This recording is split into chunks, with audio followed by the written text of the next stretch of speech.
selamat pagi. Jumpa kembali dalam renungan harian YMI Ebenezer. Kejahatan pada suatu hari akan memperoleh hukuman yang kekal. Begitu juga dengan kebaikan. Kebaikan akan memperoleh upah. Dan orang-orang yang selalu berbuat baik akan menikmati upah yang sudah Tuhan sediakan.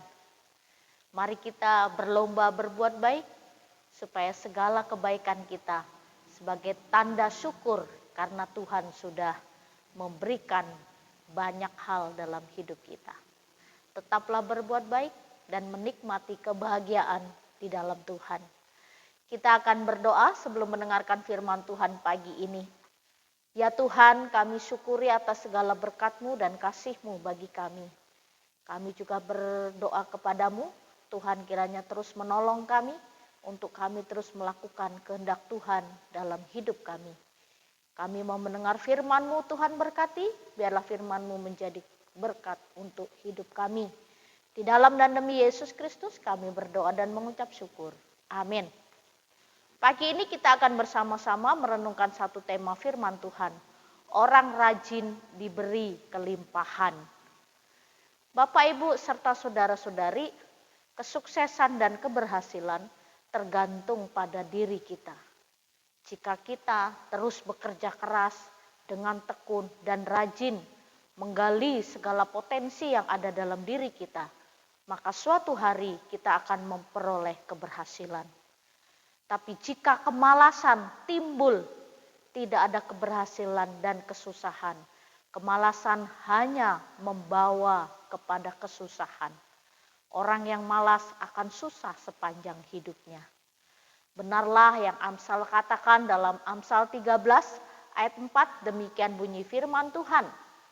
Hati si pemalas penuh keinginan tetapi sia-sia. Sedangkan hati orang rajin diberi kelimpahan.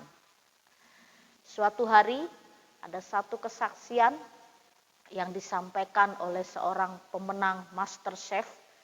Dia lomba MasterChef di satu TV nasional di Amerika. Dan peserta MasterChef pada waktu itu bernama Christine H. Dia orang Amerika tapi berketurunan Chinese. Tapi orang-orang Chinese yang sudah di Amerika, mereka bukan lagi menjadi orang Chinese tapi sudah menjadi orang Amerika. Lalu ketika itu ada lomba tentang masak-memasak atau MasterChef. Lalu dia ikut, dan Bapak, Ibu, serta saudara-saudari, Christine H. punya latar belakang hidup yang mungkin sulit karena dia pernah menderita autoimun. Akibat autoimun itu saraf optiknya terganggu sehingga dia mengalami kebutaan. Memang kebutaan itu tidak lihat total, dia hanya lihat secara garis begitu saja, tapi tidak begitu jelas. Lalu ketika ada lomba tentang MasterChef, dia mendaftarkan diri. Lalu ketika dia mendaftarkan diri, ada 100 orang yang menjadi pesaingnya. Dan 100 orang mendaftar. Nah, di antara semua orang yang mendaftar, pasti mereka punya keahlian yang luar biasa dan mempersiapkan segala sesuatunya dengan baik untuk mengikuti lomba. Pada hari itu, dia mempersiapkan diri dengan baik. Lalu Bapak, Ibu, serta saudara-saudari, dia bukan hanya mempersiapkan diri ahli dalam bidang kuliner dan memahami semua tentang bidang kuliner, tapi rupanya dia juga harus mempersiapkan dirinya sendiri. Yang pertama, dia melawan dirinya sendiri dari ketidakpercayaan diri. Lalu yang kedua, dia memperlengkapi dan mempersiapkan diri untuk mengikuti lomba dengan dia terus memperdalam ilmu tentang masak-memasak dan dunia kuliner. Lalu yang ketiga, dia juga harus siap dengan juri-juri yang kalau komentar sangat menghancurkan.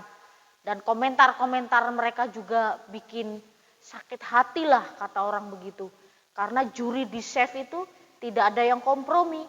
Kalau mereka menilai masakan mereka kurang matang, terlalu matang, tidak enak, mereka jelas-jelas harus menyampaikan penilaian mereka dengan tegas. Lalu Christine H. mempersiapkan diri dengan baik. Segala sesuatu kemungkinan terburuk pun dia sudah mempersiapkan diri. Lalu dia adalah salah satu peserta yang tunanetra, semua normal tapi dia tunanetra. Dia terus berjuang. Banyak orang meremehkan, banyak orang menilai negatif. Ada orang bilang nanti gimana kalau terpotong tangannya karena dia tidak bisa melihat, membedakan sayuran yang satu dengan yang lain. Tapi Christine H. terus berjuang. Dia bertekad, punya tekad yang kuat dan mempersiapkan diri dengan baik. Akhirnya di akhir perlombaan itu, perlombaan MasterChef sesi yang ketiga, Christine H. memperoleh juara pertama. Dia mendapat uang 2.500 US dollar.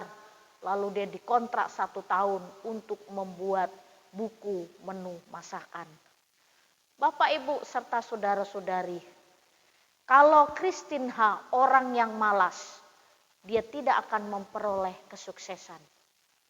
Mungkin dari kebutaan dia bisa menjadi alasan bahwa orang yang tunanetra atau orang yang tidak bisa melihat, tidak bisa melakukan apa-apa dan mengerjakan apa-apa, hanya merenungi nasib sampai sepanjang hidup. Tapi Christine H. dia orang yang berjuang. Dia terus memperjuangkan hidupnya dan masa depannya. Sehingga segala rintangan yang ada di depannya dia halau. Dan dia percaya suatu hari kesuksesan akan dia raih. Demikian juga dalam hidup kita sebagai anak-anak Tuhan. Bapak, Ibu, serta saudara-saudari, orang rajin diberi kelimpahan. Orang rajin selalu melihat apa yang bisa dibuat. Orang rajin selalu melihat apa yang bisa dikerjakan. Dan orang rajin selalu mempunyai pemikiran. Hal-hal yang negatif dibuatnya menjadi positif. Dan orang yang rajin tidak akan menyerah pada keadaan. Justru dalam keadaan sulit, keadaan terburuk, bagaimana dia harus berjuang untuk keluar dari kesulitan. Anak-anak Tuhan adalah anak-anak yang rajin. Tuhan memberikan kemampuan hikmat dan bijaksana kepada kita. Oleh karena itu, rajinlah berusaha, bertekunlah dalam segala hal. Kesuksesan suatu hari akan kita nikmati. Dan orang yang rajin diberi kelimpahan tidak akan kekurangan. Kalau orang yang malas hidup di tengah gudang makanan pun bisa kelaparan karena malas. Orang yang malas hidup dalam keadaan panen, di mana-mana ada makanan, dia bisa kelaparan karena kemalasan. Kemalasan buang jauh-jauh. Orang yang hidup di dalam Tuhan, percaya kepada Kristus, bukan orang yang malas, tapi orang yang rajin. Kita harus mempertanggungjawabkan segala sesuatu yang terjadi atas hidup kita kepada Tuhan. Biarlah firman Tuhan pagi ini mengingatkan kepada kita bahwa orang yang rajin diberi kelimpahan. Mari kita nikmati berkat Tuhan yang berkelimpahan, keberhasilan, kesuksesan yang Tuhan beri dalam hidup kita. Percayalah, kerja keras membawa hasil. Kita berdoa. Bapa di surga, terima kasih Engkau mengingatkan kepada kami bahwa kami harus bekerja keras, rajin, bertekun. Kami percaya ketekunan kami tidak akan sia-sia, tapi kami akan memperoleh hasil suatu hari. Berkati kami ya Tuhan dalam kehidupan kami, dalam proses untuk mencapai keberhasilan. Tuhan menolong. Di dalam dan demi Yesus Kristus kami berdoa dan mengucap syukur. Amin. Selamat pagi, Tuhan Yesus memberkati.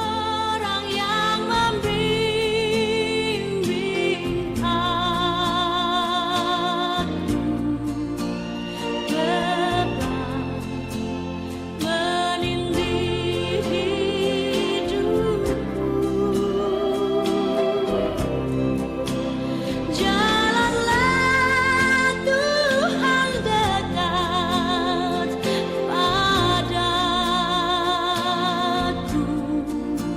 stop.